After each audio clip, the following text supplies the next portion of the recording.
15e leçon. La virgule et les marqueurs de relation. Les marqueurs de relation sont des mots-liens qui marquent l'enchaînement ou la progression des idées.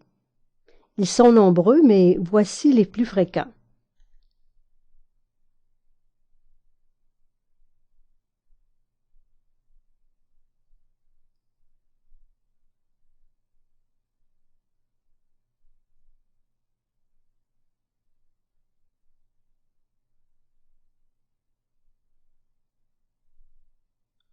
Ces mots servent à organiser le contenu d'un texte, à développer un raisonnement en établissant les rapports logiques à l'intérieur des phrases et entre les phrases.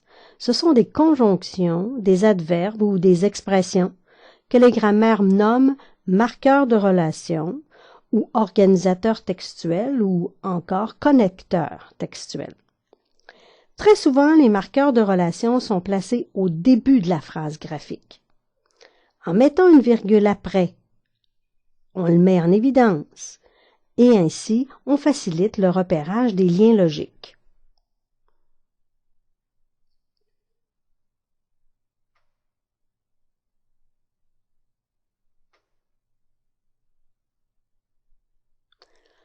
Le marqueur peut également se trouver dans la phrase. 4 cas de figure sont possibles. Observons des exemples pour mieux comprendre. Lorsqu'il est placé entre le sujet et le verbe, on l'encadre de virgule.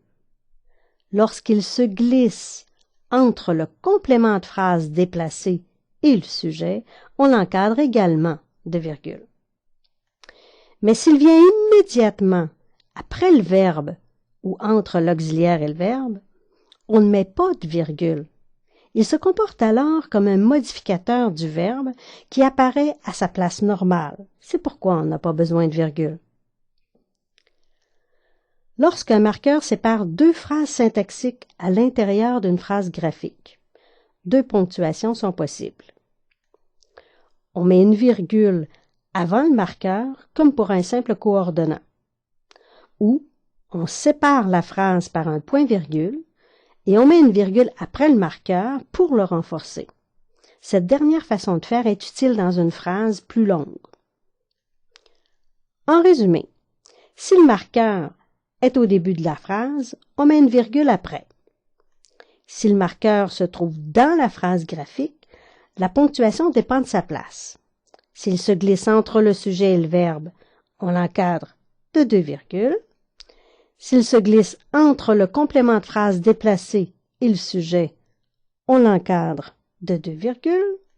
S'il coordonne 2 phrases syntaxiques, on met une virgule avant, comme pour un simple coordonnant, ou bien on sépare la phrase par un point-virgule et on met une virgule après le marqueur.